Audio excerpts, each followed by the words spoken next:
even though I didn't go to college, at a pretty young age, I absorbed massive amounts of content.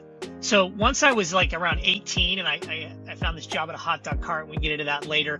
It really changed my life. This unlikely mentor, I call him. Welcome back to another episode of The Pursuit of Purpose. My name is Chris Kiefer, and I am here with Chris Roberts, who is the founder of Sterling Rhino Capital. I met Chris at the Spokane TEDx event. He was a speaker there, and the title of your talk was Unlikely Mentors, I think. Is that correct? Yeah, it was The Secret to Becoming Yourself. Look for Unlikely Mentors. That was the official title. Got it. Love it. So first of all, thank you for coming on, Chris.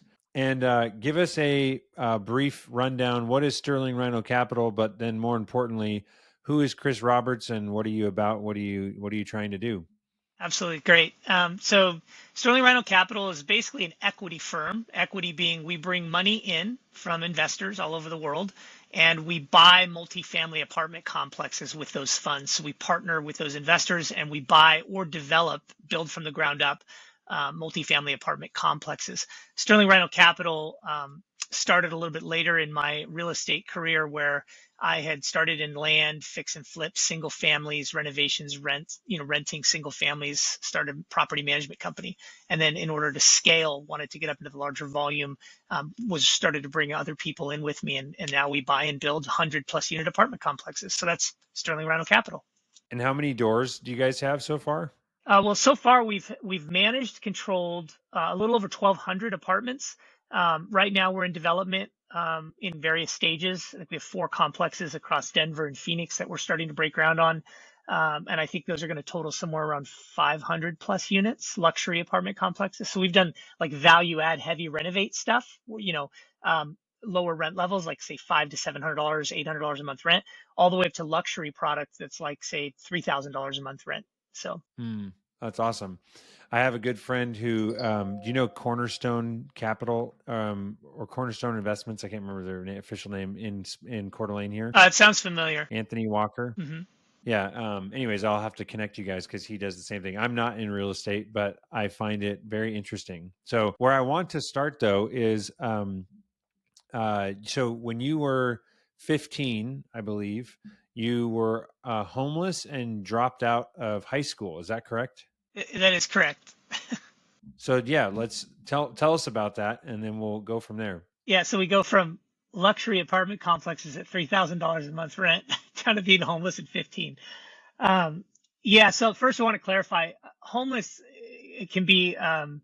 I suppose homeless is interpreted in different ways by people, right? So when you see homeless, you think of all these tents on the side of the road and craziness and a lot of disarray. My life was a little bit different. To kind of fast forward this story, when I was on my own at 15, it was because my mother moved me up from Southern California to Southern Oregon into a more rural environment because there were a lot of gangs and trouble, and she just thought it'd be a better environment. But about 6 months later, she chose to go back to California, and I didn't want to go. So for me to stay, I had to figure it out. Well, I went with a family friend of hers, and that lasted literally one evening. I believe I referenced it actually in my TEDx talk. And then I was out on my own. And how was I out on my own? Well, I did sleep out on like rest stop benches and, park a few times. So that's technically homeless. But then fast forward, I found lots of different friends throughout the next few years where I would couch surf, right? And several of my friends were older, so they would have an apartment or something and say, you can stay on our couch. But it was random and it was constant. It was constant moving. So, I was homeless technically, but it's not probably like what a lot of your listeners would think. Still a struggle at 15, 16, 17. And I was in and out of school. I dropped out initially, went back, dropped out again, went back, and probably completed maybe close to the end of 10th grade. And then eventually I just couldn't do it anymore. I was working like 3 odd jobs just to try to figure it out. So.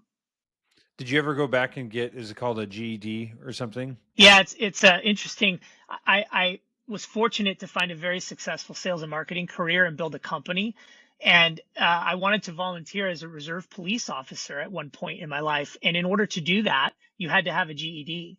So at about 32 years old, I went back and got my GED, and my wife has a master's degree. She's very well educated, always felt education was important. So I went back and got it. It was fine. And as a result of getting the GED, I thought, well, maybe I'll take a stab at college, right? Because I hear all this stuff about college. So I went to this little community college, and it's so funny. I'm so proud of this stupid stat.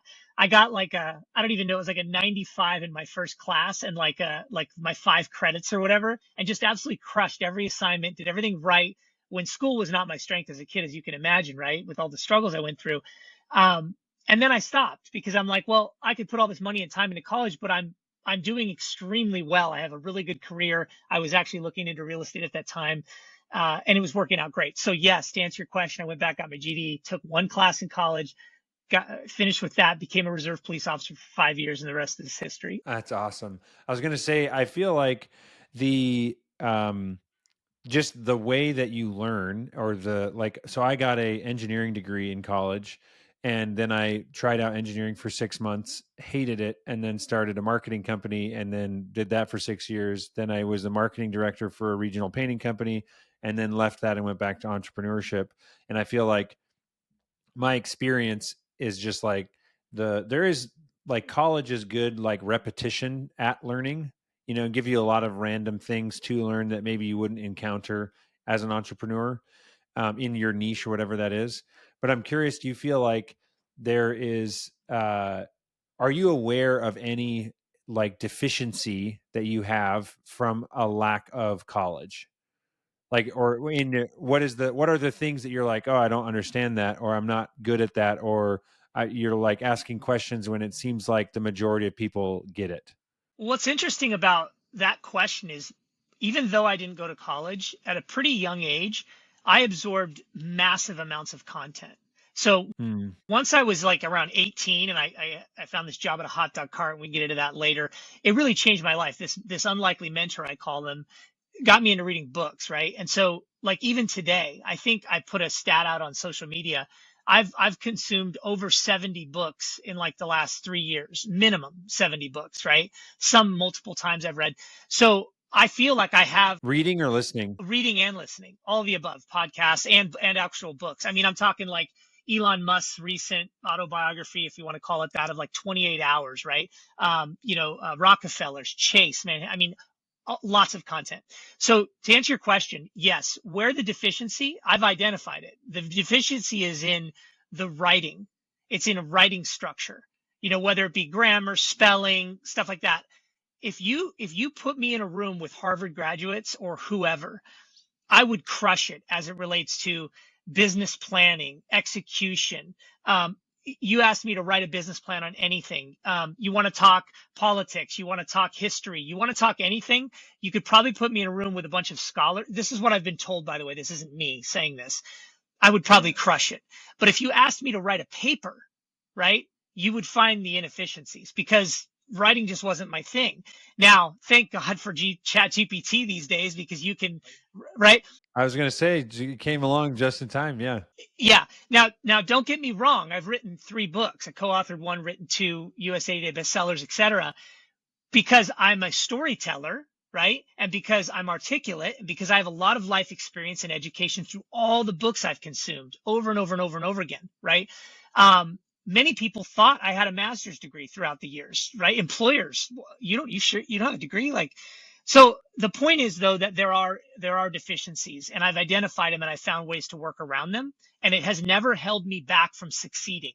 That's the good news, right? So I'm not saying people shouldn't go to college. There's such a need for that foundational education, but I found that a lot of the things I would have learned, I learned in life, and it helped me to be successful, in my opinion, a lot quicker because I was sort of thrown in the pool, if you will, right?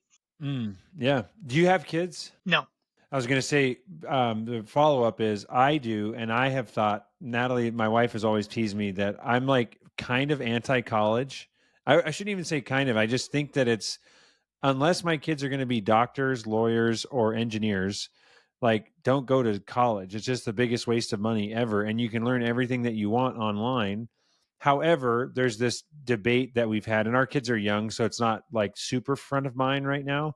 But I just feel like I relate to what you're saying, in that the best thing that ever happened to me was I got a degree and I left the engineering world at like 23 years old to do my own thing, because all of a sudden I'm just like, I got to figure out how to bring in money. Like I'm doing my own business, so I have to go call people, cold calling, doing presentations, and the number of things that you're just like rapidly, like I the content intake, excuse me, the content intake I think is so critical because I remember there was this podcast called Mixergy. And for the first 4 years of my business that I was starting, which again, I had never taken a business class, I had no idea what I was doing.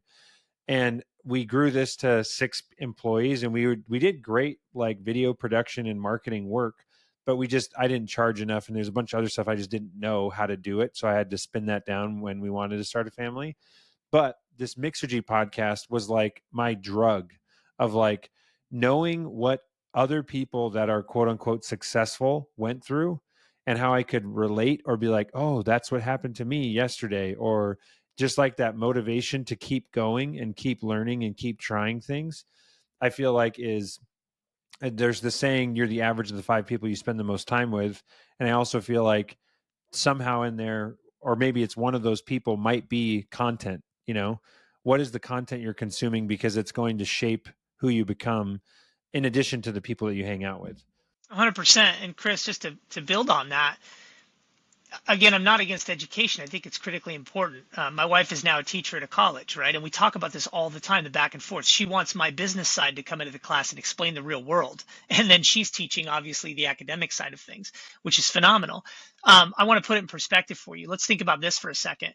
So throughout my life, I could have taken a path of college. Maybe I got a better job because of the college, right? And the employers are looking for those college graduates, et cetera. I get in, I work my way up the ladder, and I retire with a modest retirement of the average American of $150,000 a year, let's say, or $150,000 in retirement, whatever it is, and I live out my days.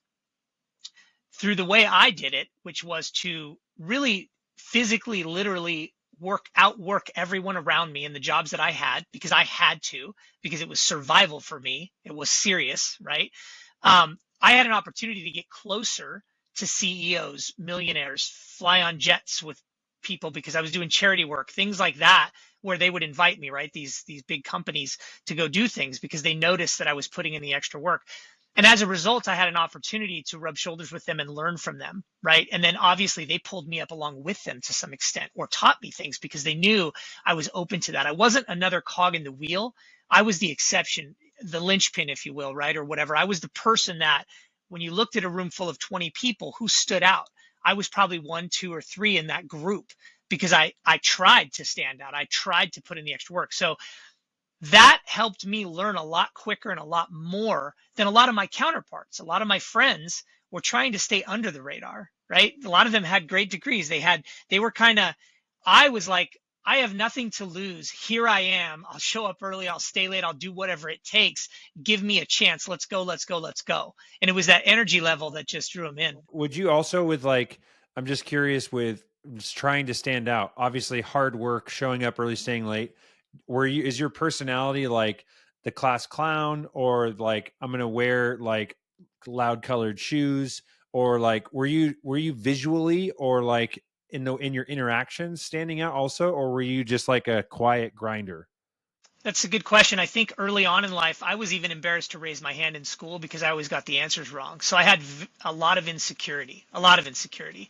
As I became an adult and started learning more about the world and learning more about people, and as my unlikely mentor told me, you have this energy about you, you would be good at X. You need to get out of like working in the humdrum, let's call it like assembly line type of product. You need to be in front of people, right?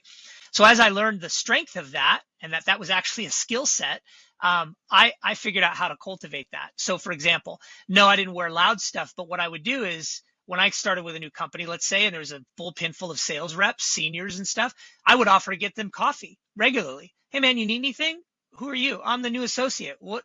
Coffee? Yeah, that'd be great, man. Okay, cool. And where are you from? Oh, I'm New York. Oh, you've been here 30 years? Cool. Any advice you could give me? Or so I constantly was trying to help everyone. As a matter of fact, at one point, I started doing PowerPoints and taking photography of showrooms. And I started doing things that I knew helped the entire division, right? While no one else was doing it. And there was value in that. And so all of a sudden, everyone's seeing that I am bringing value to everyone. And then as a result, they're helping me, maybe give me a leg up, maybe give me a tip. Maybe when, job or contract cuts are coming, I'm not going anywhere because I'm adding value to the entire division, which raises sales for everybody, right? So the point is, all I was doing was taking massive action in a way that showed I was valuable and I was indispensable, even though in the back of my mind, I knew I was dispensable, right? In other words, I worked every day in every way as though someone was coming up to take my job because that's really the only skill set I had. I didn't have a master's degree. I didn't have the technical skills. I wasn't sure if I'd ever be in management at these companies. You know what I mean? So I was like, well, I'm going to be the best soldier I can be. And as a result, I moved up and progressed, and it's really amazing. I mean, it's not as simple, obviously, as just showing up early and late. You have to do things, right? You have to add value. I love that. The idea of trying to, I don't know what, I guess I would ask you, where does that come from for you? Is it driven by a fear of like, from like, was there something that I have this friend who's a business coach of ours who's helped me identify some of the motivations that have gotten me to where I am come from middle school actually, and being bullied in middle school. Do you feel like have you ever taken the time to uncover like these core drivers? Is it from an event or a particular time when you were in grade school, middle school, that has now just like, again, obviously it could be a negative experience, but it's this, there, it sounds like there was a fear, maybe that's going away, of just like, I could be homeless again. Like, is that it? Or is it something else? Or have you even thought about that? Well, yeah, I have thought about it quite a bit. Actually, in the first book I wrote, it tells a story of my life, which actually identifies being jumped by gangs, right? Being out on my own, like a lot of struggles. Early on in my life, I have these stages of life, like number two, number three, etc. First stage, and the first and second halves of your life in your financial life. And it's interesting because the motivation was different when I was younger, right? I was fearful. I was being jumped. I had to hide on my way to school because I would get beat up. I mean, it was different, right? And those motivated me definitely when I was younger to get out of the situation, which is why I didn't want to go back to Southern California at the time. As I became an adult and became more educated in the real world and how things work, the motivations changed. Money motivated me for a while, then it didn't. Then when I made a lot of money and I was able to retire very early, I was like, okay, well, now I want to give back. I want to teach people. I want to share this energy and enthusiasm I have with how I became something out of nothing, basically, right? So it's definitely changed. I would say what I tell people oftentimes, because not many people went through what I went through. It sounds like you either, being picked on and stuff, or like me, I was literally jumped and had the hell beat out of me many times. Um, if they don't have that in their lives, they need to find something that motivates them or inspires them for long-term success in that way. In other words, motivation is temporary, inspiration is long-term. So what is it in their life, or what is it in someone else's life they could use as a way to prop them up and keep them moving and fighting, right? I'll tell you this, most of what drove me was insecurity and fear early on. So it was, I'm not worthy. I'm not like these other people. Everyone knows my secret, right? They know I was homeless. They know I was on my own. They know I dropped out. They know I don't have an education. So I have to be somebody that is not that. And that was a result of trying to do so much more for everyone than anyone was doing for me. But by default, that actually really helped me a lot because nobody knew my secret the whole time, right? So anyways, I hope that makes sense. Different parts of life, different motivation. Now it's obviously changed dramatically, but to be honest with you, I feel like that was what drove me for quite a long time. Was like, I'm not worthy and I don't want anyone to know my secret. I want to be better than that. I want to be more than that, right? Yeah.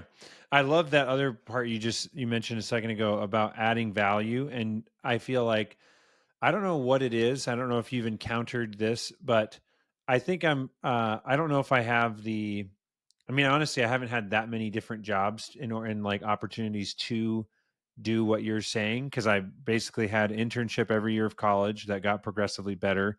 And then I do remember one of the things that I went my in between junior and senior year, I was working at Lockheed Martin in their aerodynamics center of excellence. And it was there, they have a intern program every year, and they bring in, I don't even know, it was like 50 people, 50 college students from all over the country. And I was the one, like, these are like Georgia Tech, like MIT, like big name colleges that get internships here. And I went to Carroll College in Montana. And the only reason I got the job was because my sophomore year, I asked my professor, I want a really, really good internship my senior year. What do I need to do? And who should I be talking to get this? And he was like, oh, this one former alumni, Glenn, he now is the, a president or something down at Lockheed. So here's his contact. I'll introduce you. So as a sophomore, I basically reached out to this guy, Glenn, and was like, hey, what do I need to do to get an internship my junior year? And he said, take these classes, do all this stuff, whatever. So I get down there and nobody knows where the hell Carroll College is. And we're like eating lunch with all the interns. And I'm just like the guy I feel like in a similar place, like, gosh, I hope they don't realize that I don't actually go to a real engineering school or whatever, which is all just like, self-imposed, like no one thinks stuff like that typically. But the point with that is that when I was there, it's crazy to me how many people would like, they're just down there and they're coasting. It's like they got this job and they think that's the end. And when I was there, I made a spreadsheet and I started, like, they told us on day one in a orientation, hey, you're welcome to go talk to anyone else in the company. Here's like the directory of everybody. So I'd sat down at the computer and looked in the directory and I would like just email other people that looked like they had high titles.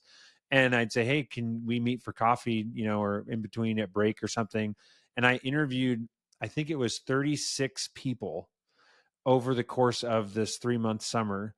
And I was just like trying to figure out, what do they do? What motivated them? Why are they at Lockheed still? How long have they been there? Do they want to do something else? Because I was like, I don't know what the hell I want to do. And anyways, long story short, I did get offered a job. And I believe it was because of just like, maybe just trying to be so curious and ask everybody that would talk to me questions on how do I get a leg up, or how do I get to your position, or do you like this position? Would you have done something else? And one of those 30 people was like, I want him on my team. But I feel like for some reason that was just like a no brainer. Like, obviously you would do that. Like, why would you you're around all these high class, high level engineers and you're just going to like eat by yourself, or like not. That's like, is it the fear of rejection of like, well, what if they say, sorry, I don't have time to talk to an intern? I don't know, but nobody else did that. I don't even know if people talked to one, let alone 30. Yeah. Oh, 100%. And I think it's interesting because like later in life, I identified some of the things I did early. Like, for example, when I do the TED Talk, there's one part of it where I say identify, adopt, and engage, which relates to what you're saying. So it's like identify one person who you have just outside your circle of influence, who you have access to, right? But you don't really necessarily know them, right? So you're identifying some people that like, man, I want to be like that. I want to learn from them. And then you adopt, basically. You look at what they're doing. You try to learn from them. You try to help them so you can learn some of the skills that they have learned to help you to get to where they are. It could be like the number one salesperson or the top engineer, or whatever, right? And then so you identify, you adopt, and then you engage. You get to know them really well. You become friends with them. You help them in any way you can. And as a result, and I did it with lots of people throughout my life, but as a result, you gain such an education that you otherwise wouldn't, because of being intimidated or feeling not worthy or just being lazy, right? Which is the number one thing, right? Oh yeah, that guy, he's arrogant or she's arrogant or whatever. No, maybe not. Maybe there's something to that person. So I always tried to look beyond the politics and the BS and the drama. And I always tried to figure out, like, how do I become the most effective at whatever I'm doing? How do I do that? Well, there are a lot of people that have been way more effective than me. And it could be running a mile, or it could be trying to get into the police academy, or it could be all these things I've done in my life, climbing mountains, scuba diving. And I just break it down and I say, okay, well, I'm going to eliminate the fear and I'm just going to start asking questions. I'm just going to show up. I'm just going to smile. It's a big one. Just smile and have energy. You wouldn't believe how much just me having energy and enthusiasm in my life. I've been told this many times by people, whether it be the guy that found me at the hot dog cart and completely changed my life, or getting a corporate job where I made millions of dollars. Like, come on, all because I stood out, because I was smiling and I had energy and enthusiasm and I was genuine and I was approachable. I didn't even know those were skills, but they are. And so the problem is, you could have 5 master's degrees and a doctorate and be very monotone, and that's fine. But if you were outgoing and energetic and enthusiastic, and you go back 100,000 years ago, whenever people started walking this earth, maybe a million years ago, what was it? It was relationships. It was storytelling. It was gathering around the fire eventually. It was none of this stuff that we think is really important. So the point is, I learned a lot throughout the years, and I was like, man, I'm gonna build upon these skills, and I'm gonna figure out how I can take all the stuff everyone else has learned, learn from them, and try to be even better than that. Right? I love that. I want to go down this topic of mentors, because I've heard a lot of different opinions on how to engage or have mentors, requests, ask for mentorship, all that. But I do think go ahead and tell the story of this hot dog cart and the guy who came up to you. I don't know if you shared his name before, but if you like, who is he? What and how did this change your life? And now, a quick word from our sponsor, which is Boolean Review.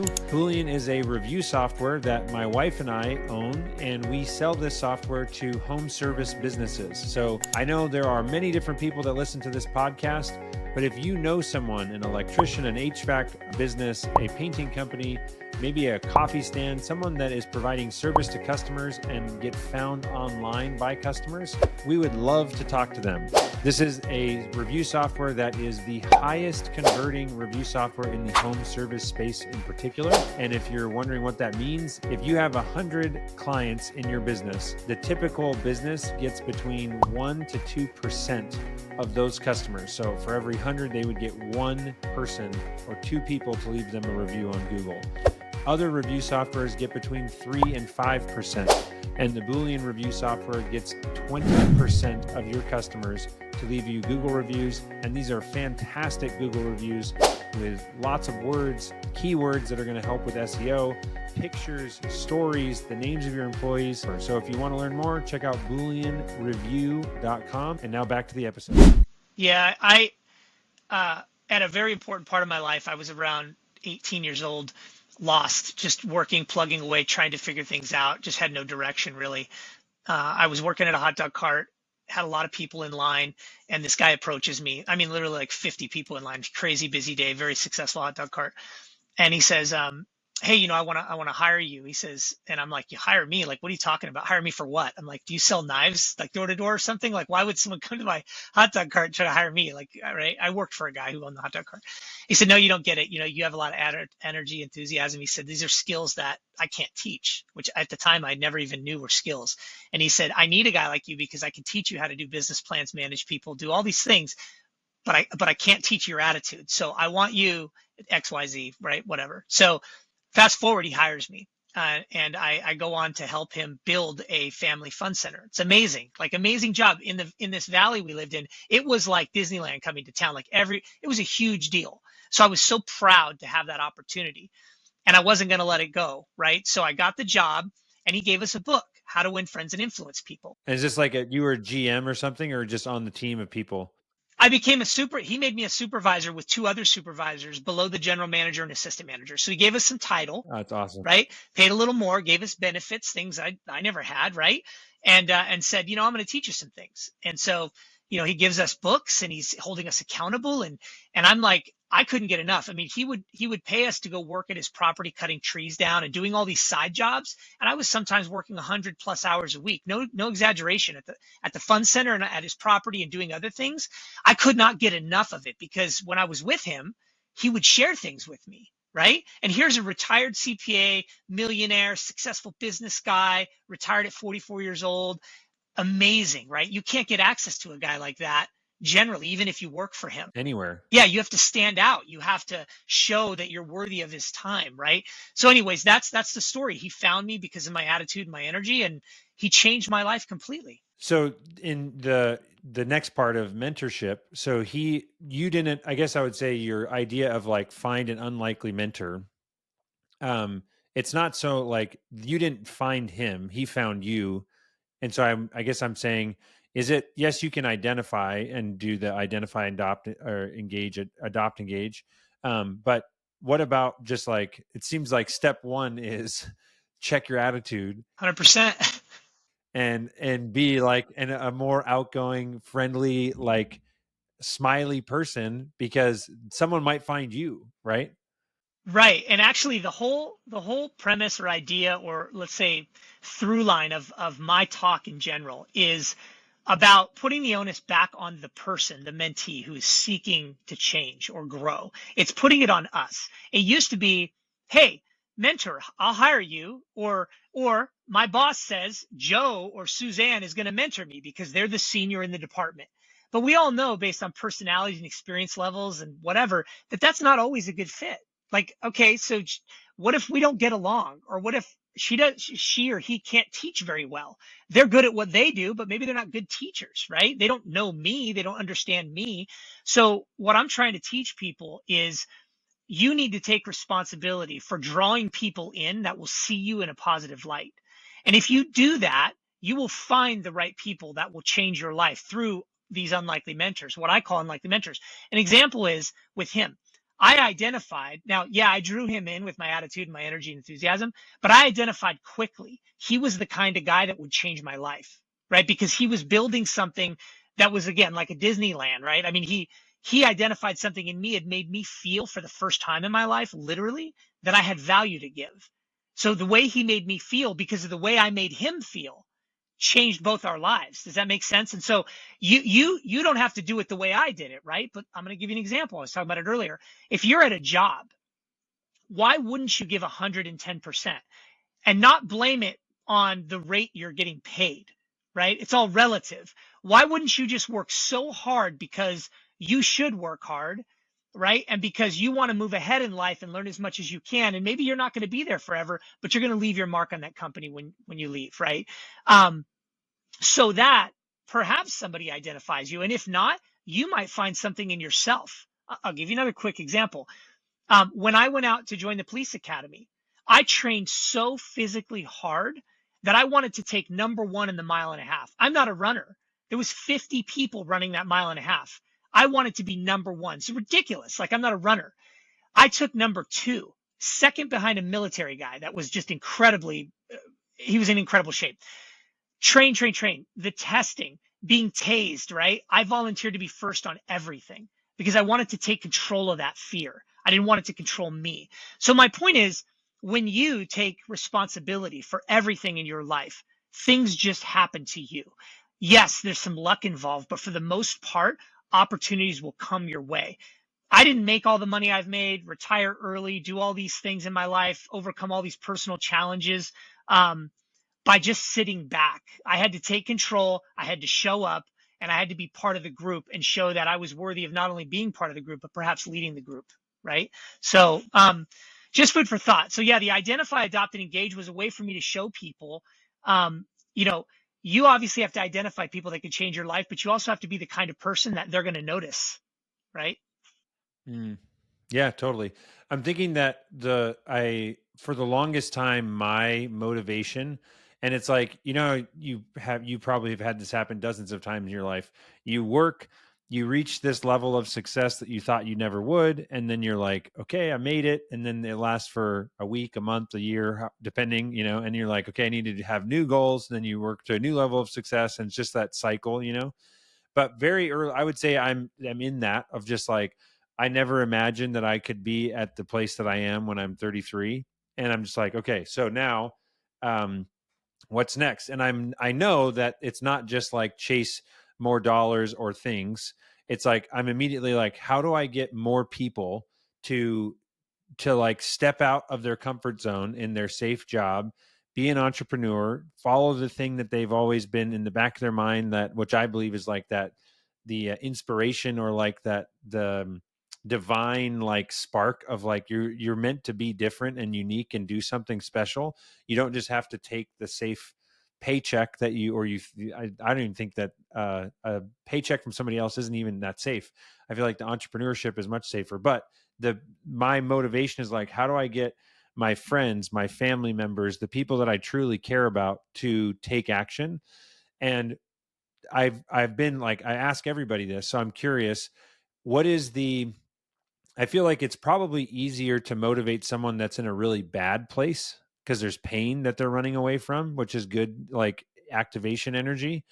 But for the people that have like a safe existence, so to speak, or like a comfortable life, how do you have any tips on, or have you had experience of like trying to pull someone up to see or realize the potential that they have that they're not taking action on? This is great. I've thought about this a lot throughout my life because I have friends and family and other colleagues that are in the same boat where they're just kind of plugging along. They want more, but they don't really understand how to get more, etc.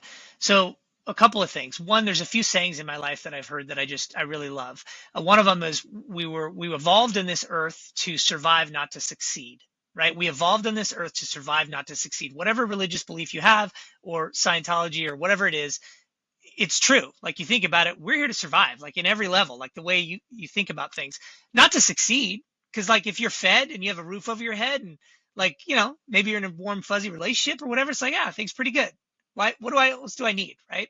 And the other thing is one by Eric Thomas that I love. And he talks about when you want success more than you want to breathe, right, you'll find success. So you're held underwater, you're fighting to get up to breathe because you're running out of air. And I'm a scuba diver, so I get this, right?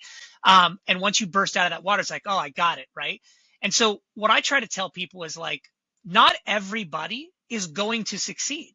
Why? Because it's not natural for us to all just succeed, whether it's at life, financially, physically, being in shape. You choose to eat the donut. You choose. You don't have to eat a donut. You could eat broccoli, right? I mean, so there are pros and cons to both, right? So what I tell people is first identify why is it that you are where you are. For example, time management is a big one. I talk to friends all the time about this. I don't have any time. Really? Gosh, I'm up at 5:30 every day at least. I sleep about 7 hours a night, and I watch very little TV. I'm at the gym at least 2 hours a day, every single day, right? And I pay myself first, my body, my mind, my finances, and then I go about my day and prioritize. And there's still lots of time. Now, whether I had kids, didn't have kids, or your kids are out of the house or whatever, you can make all the excuses in the world, but manage that time and then say, with some of the time that I found, because you have it, you're just not allocating it properly, what can I do to progress in life? You mentioned something about, I don't remember what it was earlier, but you were talking about doing things. For me, I always want to challenge myself. So I was afraid of heights. I went with a buddy and he had me rappelling off rocks, which was terrifying. And eventually I'm climbing 15,000-foot mountain peaks and crossing crevasses, right? Had a terrible scuba diving event, worked through the fear and the pain and achieved that accomplishment. Books, written 3 of them. Speaking on stage, I was terrified, became a speaker. What I'm saying is I identified those things along the way while I was working in corporate America because I wasn't getting what I needed out of corporate America. I wasn't being fulfilled. It wasn't rewarding. Like you said, I made a bunch of money. It's like, what now? Well, I want to help people. I want to do different things. I want to be on stages, etc. So you have to identify how you manage your time. You have to prioritize your life. And then you have to do things that challenge you and that are stimulating. For example, I created multiple streams of income as well. So while I was working in corporate America, I'm like, well, this is great. I'm making money, but I can't really make a lot more than I'm making, even though it's good. So I'm going to start getting into real estate. Or I'm going to write some books, or I'm going to start a little side gig over here and pick up another line or something. So the bottom line is diversify, stay busy, but make sure you're allocating your time in an efficient way. And that's a process, right? It starts from the foundation. Like I said, I usually identify with people. By the way, I don't sell programs or anything. This is just friends and family and colleagues and investors I talk to all the time. But I try to break down where's the inefficiency, and we start from the ground up, which is usually time management.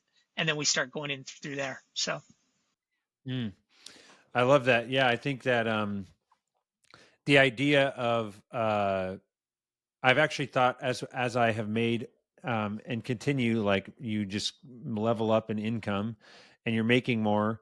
There's like a right now my biggest fear is that I'm not like I have to be funneling. I don't know if it's like a percentage, like maybe my engineering mind wants like a concrete percentage of like I need to continue to put money into these other assets because you can only get paid so much for your time, right?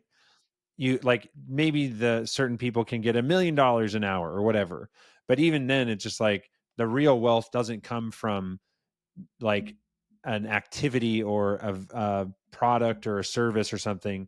It usually comes from some other like real estate or intellectual property or something else, licensing, um, what experience do you have in well, I guess I would say what I think this is kind of scrapping that and going to a different topic. You mentioned at the beginning that you were working hard. You're in some sales roles. What was your identity in your career of like, who are you? If someone was like, what do you do, or what are you going to do, were you always, or very early on after this mentor picked you up at the hot dog stand, were you did you have the idea of like, I am a salesperson, or were you like did you identify as an entrepreneur or like as a leader? What was like the core identity of Chris? Well, originally, I was just plugging along and surviving. It was my unlikely mentor that actually identified I should get into a sales role.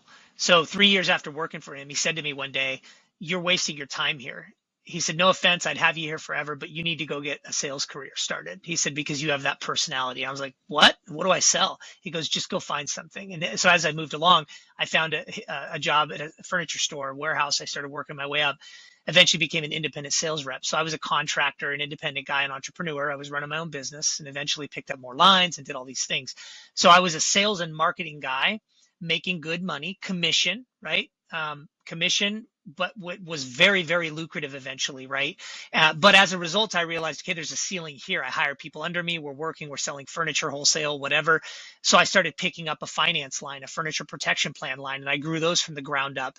And pretty soon, I've got a $10 million finance line, right? Which was zero when I started. And my furniture line was up to $30 million, right? So these are annual numbers that you're getting paid commission on. And I'm doing all of that and grinding. And then I'm like, well, I need to put my money somewhere. I need tax shelters. So I'm in the stock market. That's not very good. So I start learning about real estate. I gobbled up 5 or 6 books within like 3 months. And then I'm like, okay, this is how I buy my first piece of property. And then it spearheaded from there and I just went crazy. So I think I was a sales guy because someone told me I was a sales guy. I didn't know I was, right? And that's what propelled me into that very lucrative career. The first property that you bought, was it multifamily or like a duplex, or what was the first purchase you made? First purchase was my own home, and then I bought a few pieces of land at the coast, and then I flipped them like 9 months later and made like $12,000. And then I bought my first foreclosed property, and then I started buying a foreclosed property like every 6 to 9 months. Cheap properties, $100,000. I put 20,000 down in rough markets where nobody wanted to go. But the rents were about the same as they were in higher end markets. So, and then I would fix them up, a little money down, rent them for a few years, sell them. I had like a dozen at one point, and then started a property management company to run them because it was inefficient to hire because it was too expensive and they didn't do a very good job anyway. So I started my own company. And so I became an entrepreneur pretty early on because I was an independent sales rep as an entrepreneur, as a contractor. And then I had the freedom to go and start all these other businesses because I had all the time in the world driving while I was going between locations, right? Yeah, that's awesome. The other thing that you said that is making me think, the I'm projecting based on what you laid out so far, but would you agree, or can you think of a better way to motivate someone to, and I almost feel like motivate someone is the wrong word because I don't think that you can really motivate people. That's like an internal thing, but potentially the best way to get someone to take action and pursue something in their life that they say they want. Obviously, if someone doesn't want anything, then good luck. They're comfortable. But when people vocalize like, "Oh, I wish I could do that," or they're looking at these other people and they want that, it sounds like what I would say is the best way would be to invite them to do uncomfortable things, because then is that like the gateway drug, so to speak, of like, hey dude, let's do this thing that you think is scary because I'm doing it and I think it's scary, you want to come with me? And then it's like, do you think that potentially, because I actually asked somebody, a speaker, um Rex, I'm forgetting his name, he's from Utah, but he said, when I asked the same question I just asked you, how do I get my friends and family to like be inspired and do the thing? He said, what if they don't? Like, what if you have to be okay with, you can't make someone want something or do something that they don't want to do, which I was like, I agree with that. I have to be okay with it. But it still is like, but I'm still like, it would be awesome to be good at having the skill of getting people to move and take action. And based on what you're saying, I would say it seems like doing uncomfortable things is potentially the way to be like, oh, I did that thing. I took a cold shower. Like, oh, I ran a marathon. Maybe I could start a business? Like, is there a better way than that to get people to do that? Yeah, I think it goes back to one, what inspires you, whatever it is. Because again, motivation is temporary, inspiration is long term. So it's like, what inspires you? Like you ask your cousin or your wife or whoever, like, what do you like to do? I like people. Okay, cool. And you start to identify, like, well, because you're right, it's not always about money. It's not always about climbing a mountain or winning an award or getting a degree. It could be something else that motivates them. And so you just say, well, are you feeling down because you don't have time to allocate to that? Like, so it sounds like you have something that really you would love to do or that drives you, but you feel like you don't have a way to ever do it, or like it's not for you, or you have the kids, or you have whatever. So oftentimes with people, I just ask them, like, do you want more out of life, or are you pretty content? And if someone says, yeah, I want more out of life, okay, great. Well, what is it that you would love to do? What gets your juices flowing, right? Like for me, there were things that got my juices flowing. Things that nagged me were that I was afraid of heights. Things that nagged me, that scuba diving issue I had scared the hell out of me. And so I never went back. And 10 years later, it was still bothering me. So one day, and so my point is, you can use the negatives to inspire you to do things, right? You can use the things that you're being held back from doing to inspire you to do things, but you got to identify what is it that you want out of life. It's not the same for everybody, right? Whether you go back to fungus or dinosaurs or Neanderthals, right? It was about survival, and not a lot of people made it. Not a lot of things made it. It was like the strong survived, right? That's fine. But I think with most of us, we have something that inspires us, and it's a matter of tapping into what that is and then managing our time and figuring out how to go after it. For me, I wanted to put food on the table. I wanted a place to live. I wanted confidence. So I did everything I could to get that when I was younger. As I became older, I wanted money, right? I knew money was the key to freedom for me, my midlife, right? Once I made a lot of money, I realized, wow, money gives you a lot of freedom. It's great, but it certainly doesn't give you happiness. I realized, like, there's still a lot of stuff I want to do. Money doesn't make me tick because I live below my means. So when you have enough money, you're like, okay, well, that's great, but I need something else. And so for me, what gets me up every day is there's still more work to do. Work being helping people, growing my businesses, mentoring my employees, etc. Right? And so I'm always trying to think of things that can inspire me and motivate me to keep moving forward, because everything gets old quickly. You mentioned it. A satisfied need no longer motivates. As soon as you have something, it becomes old. I made more money. I bought the car. I got the girl of my dreams. That's why you have to work at relationships, right? Because after a while, it's beyond just the beauty, right? Or whatever, and the warm and fuzzies and the butterflies. It's now real life. That's why a lot of relationships don't work. They don't look beyond the beauty. It's like, oh, I'm tired now. No, you don't do this anymore. You used to do that. No, you got to look at the person. You got to value who they are and work on that relationship every day to make it work, right? So I know that was a lot of information, but that's sort of how I feel. That not everybody's going to be inspired and motivated. They're not all. So you just need to help them if you can identify what does, and then put pieces in place to help them.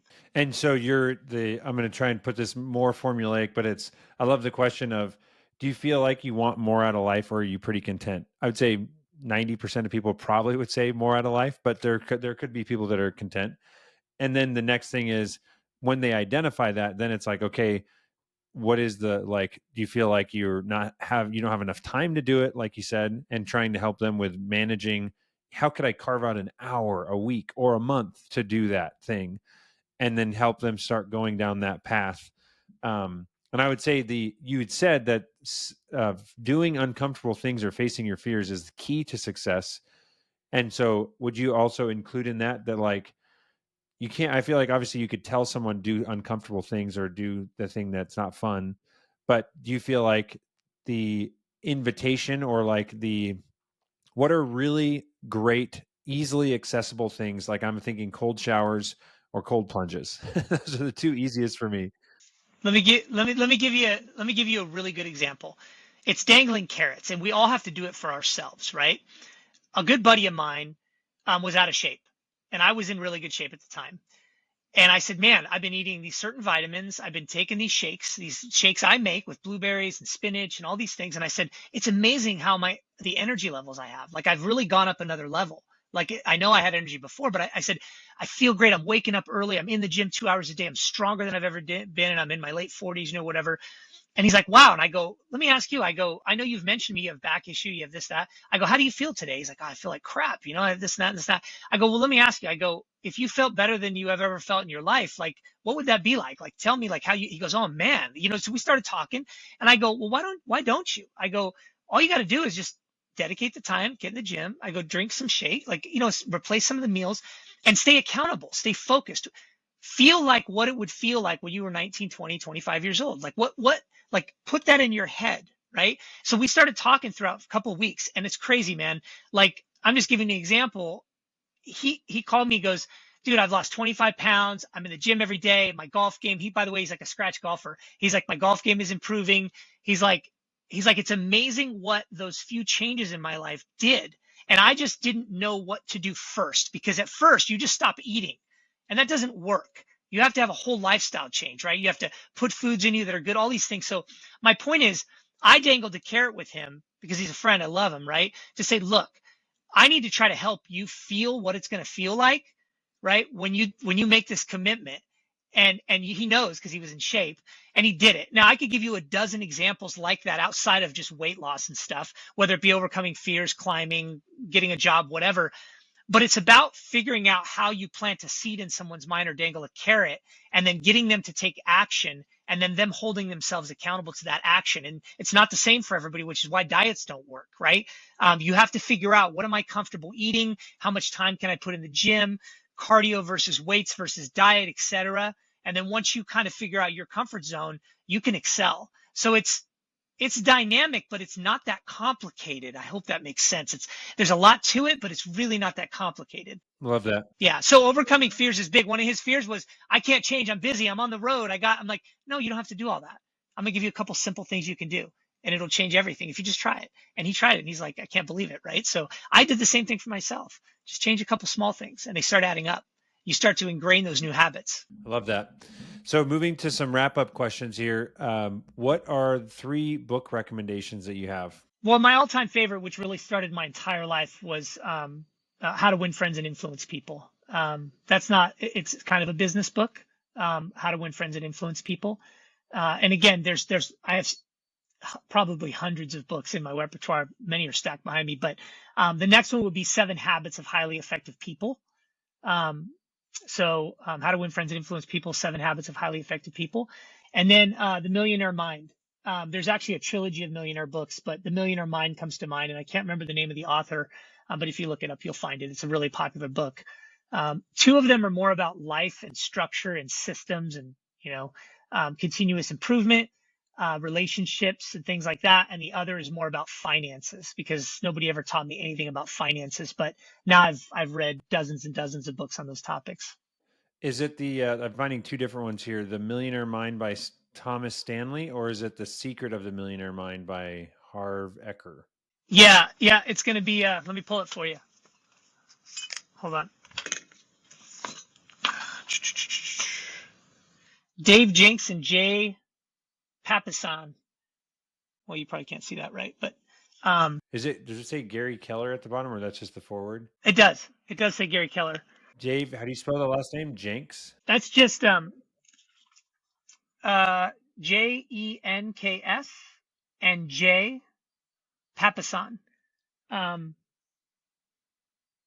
There are actually several of those millionaire books. Stanley Danko is another one. The Millionaire Next Door. So I've got dozens of those books, right? But there were some that were more pivotal than others. All it does is set a financial foundation, right? I mean, there's obviously Rich Dad Poor Dad. There's tons of them.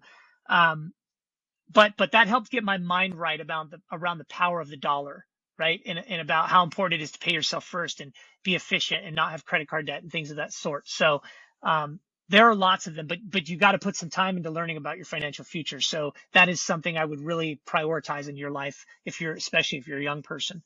That's awesome. And favorite movie? Oh, that's a great question. I like a lot of movies. I don't know if I really have a favorite, but if I had to give you a favorite, I would say it's probably gosh, I have so many of them. I don't even know if I could give you a favorite. There's so many running through my head. If it helps, what I love is the ones that are like less well known.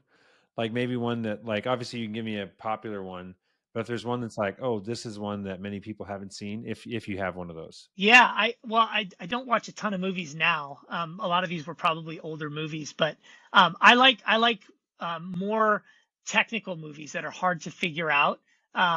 So, gosh, I'm just trying to think of titles. I'll be honest with you, I don't watch a lot of movies today, so I'm trying to think back about some of the movies I watched that I really liked. You're like an Italian Job or Law Abiding Citizen or Yeah, yeah, or like Rush, or or like Ocean's 11, like movies like that are that get you thinking, like creative movies, not sci-fi stuff, but like real storytelling kind of stuff.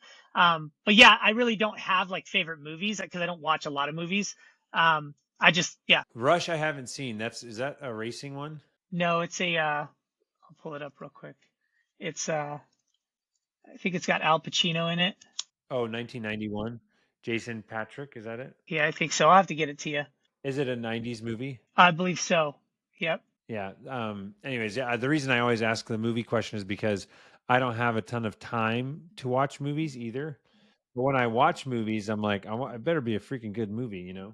So I always like to know those nuggets that people are like, oh yeah, but you have never seen this one. Yeah, no, it's all good. I'm just not a big movie guy. And then the last question is, if people want to get in touch, what's your preferred method of contact? My preferred method of contact would be just to go to our Sterling Rhino Capital website, and you can sign up for our investor club. We don't solicit you or anything, but you can sign up and get a hold of me there. You could also find me at admin@chrisdroberts.com. So if you just want to shoot an email off because you have a question about TED Talk, books, things like that, you can find me at admin@chrisdroberts.com. That's an email. Or just go to the Chris D. Roberts website. Awesome. Well, Chris, thank you so much for taking the time to chat today. I loved so many things you're saying resonate with me. And yeah, it was just a good conversation. I appreciate it.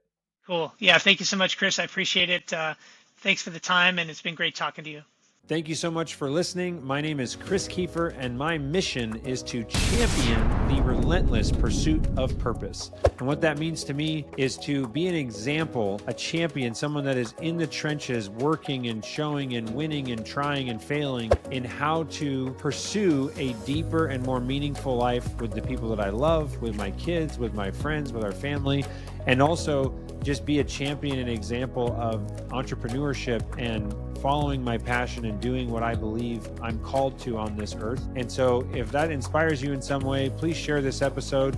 If you want, like, subscribe, share, whatever, do all the stuff. It means the world to me to get this message and get these guests that I have out there. And if you're interested in any of the book recommendations or looking up other episodes, the movie list, you can visit my website, chriskiefer.com, for all the details on the show, and also check out the Boolean review software, as well as the Boolean automation consulting company that I own for home service businesses. So thank you so much, and we'll see you on the next episode.